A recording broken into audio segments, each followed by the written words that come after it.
आगामी लोकसभा चुनाव को लेकर के बिहार में नेताओं के तेवर बदल चुके हैं। सियासत बदलते ही चाल भी चौकन्नी हो गई है, क्योंकि विपक्ष को चुनावी चौसर में चित करना है। करप्शन और क्राइम के मुद्दे पर विपक्षी पार्टी के नेता भी कम नहीं हैं। वो भी रण में पलटवार की चाल चलकर सियासी गेम को बदलने की कोशिश कर रहे हैं। 400 पार अब की बार। बीजेपी के राष्ट्रीय अधिवेशन में पीएम मोदी ने हुंकार भरी। पीएम मोदी ने विकसित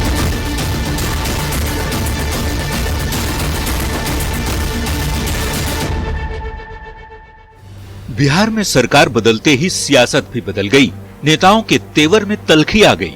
भ्रष्टाचार और क्राइम पर जीरो टॉलरेंस के तहत काम हो रहा है। यही वजह है कि दोनों डिप्टी सीएम ने भ्रष्टाचार और अपराध के मुद्दे पर विपक्ष को चारों तरफ से घेर लिया है। डिप्टी सीएम विजय सिन्हा ने पीएचडी विभाग की समीक्षा के निर्देश जारी कर दिए हैं, जिसमें करीब 4,500 करोड़ की टेंडर प्रक्रिया रडार पर है। टेंडर में बड़े पैमाने पर हेराफेरी की आशंका जताई गई है। सिंगल टेंडर रद्द करने की, जबकि डबल टेंडर की जांच की बात कही गई है।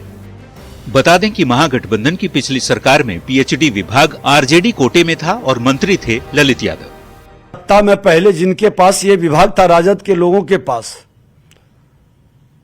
तो जो शिकायत आई है उसकी समीक्षा कर रहे हैं। नियम विरुद्ध और कहीं न कहीं हेरा फेरी इसके अंदर, खास कर करके सिंगल टेंडर तो ऐसे भी रद्द होगा। डबल टेंडर में भी बहुत सारे एक दूसरे को सेटिंग गेटिंग,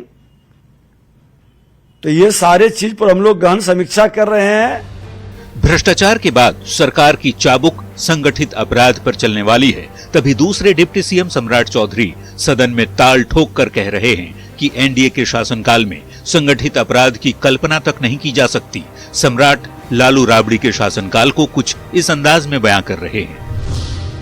नीतीश कुमार जी के राज में मुख्यमंत्री के आवास में बैठकर गुंडागर्दी या राजपाट नहीं चल सकता है, जिससे कि अपराधीकरण हो। हम लोगों ने वो दिन देखा है जब बिहार में ऑर्गेनाइज क्राइम होता था और बिहार के एक अन्य मार्ग में बैठकर उसकी वसूली करने का काम किया जाए। बीजेपी भले आरजेडी पर हमलावर हो, पर लालू प्रसाद की पार्टी के नेता उल्टे बीजेपी पर ही निशाना साध रहे हैं। ये बदनाम करो और राजनीतिक हिस्सा दो की नीतियां अपनाए हुए हैं, उसका पोल जल्द ही खुल जाएगा। और स्पष्ट रूप से भारतीय जनता पार्टी या उप मुख्यमंत्री विजय सिन्हा जो बातें बोल रहे हैं, उसमें सच और सच्चाई से ये बातें कोसों दूर है। आप इस बात की जांच करिए कि पिछले 18 वर्षों में 2005 के बाद जनता दल यू में और जनता दल यू के अंदर कौन कौन माफिया लोग हैं, कौन कौन ग्रो किया, और अपने मार्ग और अपना भी इतिहास जरूर बताइएगा। आरजेडी भले बीजेपी पर पलटवार कर रहा हो, लेकिन जनता सब जानती है। यही वजह है कि नीतीश के नेतृत्व में एनडीए की सरकार करप्शन और क्राइम पर जीरो टॉलरेंस की नीति अपनाते हुए आगे की सियासी चाल चल रही है, ताकि चुनावी चौसर में विरोधियों को उनकी ही चाल में चित कर सके। न्यूज़ 18 के लिए पटना से रवि एस नारायण और शैलेंद्र के साथ ब्यूरो रिपोर्ट।